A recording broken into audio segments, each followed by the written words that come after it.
This is Hidden Killers with Tony Bruschi. Here now, Tony Bruschi. So now we know how the game works. We've got predators walking right through the front door of your kid's school, clean background checks, glowing references, even after multiple allegations in past districts.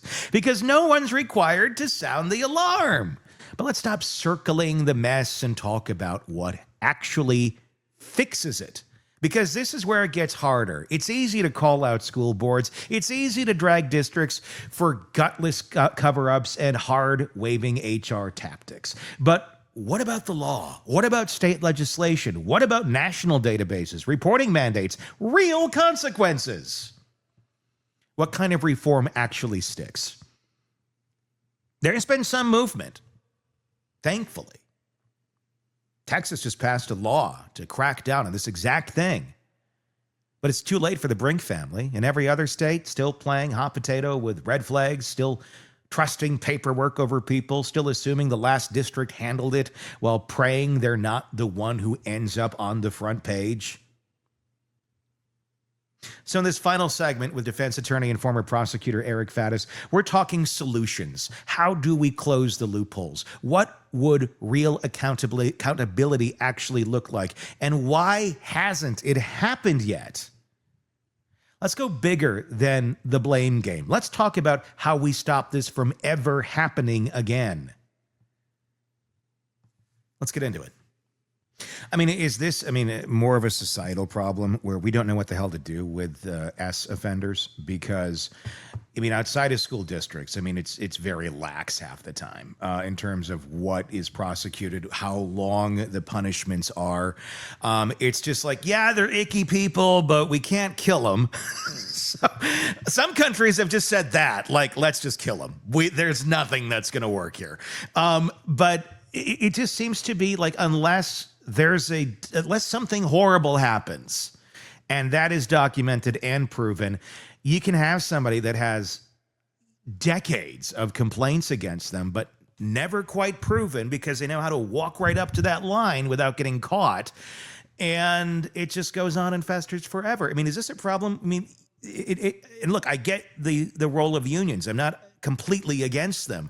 I'm against them when they seem to have complete blinders on and believe that every person that's a part of their union is infallible, which really seems to be the case, unless that person is on camera SAing someone or there's provable evidence from an R kit that shows it. It's like, well, how would we have known? I don't know. Every school for the last 25 years and all the parents saying this guy's a creep around my kids, that might have been clue number one. How can we fix that? One thing that comes to mind is in like the 1910s, 1920s, early 20th century. Oftentimes a person would be convicted of a crime in one state. They just moved to another state and there's no objective record. The new state wouldn't even know about their history. And then there were systems put in place, including what's called NCIC, which is a federal criminal database that logs both charges and convictions in other states. And so when the offender goes to a new state, the new state says, hey, wait a sec, in Arkansas, you did this same thing and were convicted 2 years ago. Now you're charged with it here. That's a problem. There is no such correlate in the education system. And so, these new receiving states don't have that information. Maybe there should be some kind of database. There is for police officers, at least in Colorado, where I practice, such that they can't, screw off in one jurisdiction and then go to a new one and have the new one not find out. There's this database that can be consulted. Perhaps we need something like that would at least keep a record, because we're talking about children at risk of abuse or neglect. Doesn't this feel like this should have been a decision that was figured out in like 1988 and not 2025, that we're like, hey, maybe we should protect our kids from potential predators because this seems to be a trending problem for the last many decades. I think my thought, because I was kind of shocked to learn about just how loose and fast they play with these rules. And the Andrew McGann case is what brought that all up, a murder on a hiking trail. And then how did this guy get here? Oh, he's a teacher. Oh, holy crap, look at this trend. It didn't take long to find out the guy wasn't a lovely model citizen. But the school districts can only dig so far as well, and people start coming out of the woodwork when someone gets exposed. If we were to look at the future, and this is just, hypothetical, if you were helping to write the model for the legislation on this to fix passing the trash, what's the first thing you would codify if they came to you? How would you begin trying to get this thing to an acceptable form for these systems to run effectively and efficiently?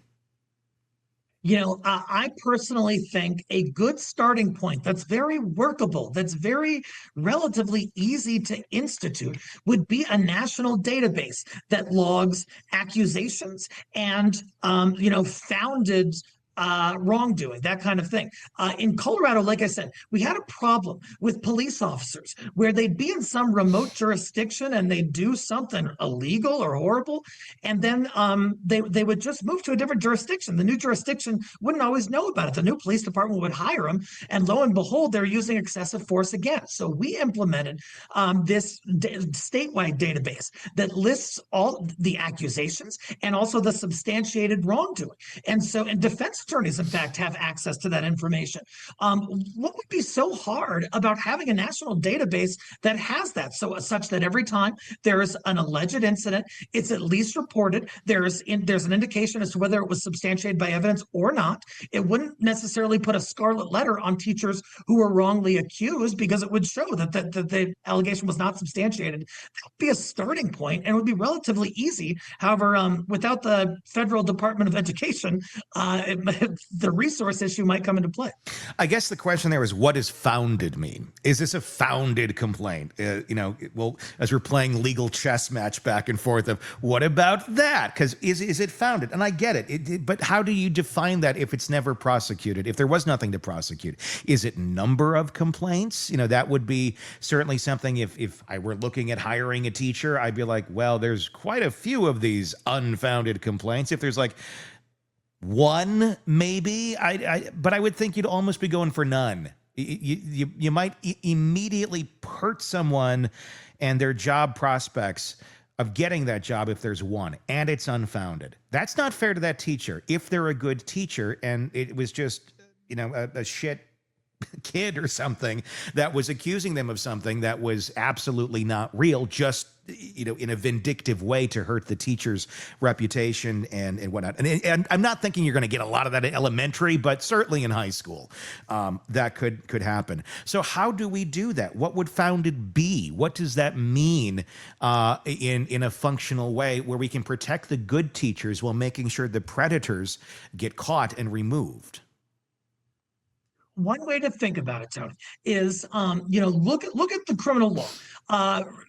The general rule across the country, there's a federal standard for a burden of proof that has to be met before a person can be convicted of a crime. That burden is proof beyond a reasonable doubt. Sometimes there's gray areas and it's hard to determine, but that's the law. That's how it goes. What is stopping us from having some sort of federal standard on the abuse investigation side of these education institutions? It doesn't necessarily have to be proof beyond a reasonable doubt. The one that's just lower than that is clear and convincing evidence. That's something more than 50%, but less than the highest standard, proof beyond a reasonable doubt. I think that statutorily, legislatively, we could agree on a standard that makes sense, that would protect against false allegations because it's a high standard, but that would also bring some accountability and some transparency for folks who have accusations, and especially repeated accusations. Who's in charge then in the district of deeming it clear and consistent, clear and convincing evidence? Clear and convincing. Yeah, clear and convincing. Would that way I think would require probably some training on this, which is not out of the question. Or do you need someone that's just there, or someone within a police department within each community that is the head of this, that knows what to be looking for? Would this be something that could be implemented with existing administrators to handle that there and then move it up further if need be. But that seems to be the problem we're at right now, where there has been a lot of clear and convincing evidence. They just don't want the clear and convincing proof being shown back on their school name. Oh, sure. And it's an important question. Do we have some kind of independent tribunal where we have an Yeah. impartial arbiter who to whom this accusation is posed? We have arbitration throughout the country in like every industry there is, in construction, in manufacturing, and everything. And so, yeah, there are certainly some wrinkles that we'd have to iron out in terms of the logistics, but it's doable. Perhaps it is legal counsel associated with the school district or something to that effect, and perhaps the accused gets legal counsel. This makes things more cumbersome, perhaps more expensive. But when we're talking about the high stakes interest of protecting children, sometimes you got to go there. Yeah, you certainly do. And then once we have all the answers, like you and me always come up with all of the answers, we're going to fix the world someday, Eric. Then there's the money aspect of it. That's where everything falls apart. Oh, you got to pay for all that too. And that's where districts are like, we don't have enough money to buy cupcakes. So more or less legal counsel for all. So there's that problem. But I think it's a whole reworking. It's a whole reevaluation of the entire ecosystem. And I think, in my opinion, a greater acceptance that your teachers are fallible. Because that seems to be the biggest thing. Everybody's infallible until they're not, and then they just disappear to another district, and we pretend that they were never here. There's not a lot of, there's bad people, and we're actively working to get rid of them. And we're actively working to protect your children. We take this stuff seriously. That seems to be like a much stronger message to parents today than just everything's wonderful, everything's great. What do you mean about Mr. So-and-so? We didn't have anybody that name. Oh, we quickly deleted it from our website the moment we realized that was the guy that killed the people in the park. That's what we saw here. And I don't blame this district. They, again, based on what tools they had and the information that was available to them, they did not know this man's history, and they really couldn't have known this man's history without violating some privacy laws to get it. So that's where change seems to need to take place in a lot of areas. If you've listened to all 4 of our segments in the last handful of days with Eric about this, you've heard how the system let Andrew McGahn in. He's the killer, the Devil's Den State Park guy who took out that family and left those kids orphaned. You heard how it let him stay. You heard how it pushed him from school district to district, wrapped in silence and stamped with clean exit papers. And you've heard why this keeps happening. Because there's no unified system for tracking bad actors. Because mandatory reporting doesn't always mean actually reported. Because some districts are more afraid of lawsuits and bad headlines than of harboring a predator. Because now we've talked about what it's going to take to fix this. State legislation, federal oversight, shared databases, independent review boards, mandatory background disclosures, not just on criminal records, but on resignation history, disciplinary actions, closed investigations, even when they didn't need charges. If someone left a school under a cloud of suspicion, that cloud needs to follow them. Sunlight is the only way to get things cleared up. We also talked about cameras in classrooms. Cameras on bodies, body cams. Because I can guarantee if you put a body cam on a predator, they might not be making so predatory of choices. In fact, they might just leave that career path altogether. And wouldn't that be lovely? Yeah, they're still out there being a predator. You shift them out of this environment of children. But at least they're not by the kids. At least not in that setting. Mandatory audio and visual documentation. That would help. It's not to punish teachers, but to protect them. Protect the kids. And keep the good teachers who've been left to defend themselves in a system that too often eats its own. And most of all, we talked about responsibility, because until schools, lawmakers, and unions stop playing PR dodgeball and start prioritizing child safety over reputational management, this isn't going away. We'll keep getting more McGahns, more Brinks that are left with their families destroyed and dead. More families ruined because someone didn't want to make a scene. This isn't just about fixing a loophole. It's about rewiring the culture of silence. And it starts with people like you, parents, educators, voters, demanding it. So don't just listen to this episode, share it, bring it to your school board, email your your legislators, ask them what they're doing to stop the next one. And they'll give you an answer. But if that's not a satisfactory answer, you need to push them. Because if they don't have a reasonable answer, we already know how the story will end. You are the one to prevent it, because they're clearly not.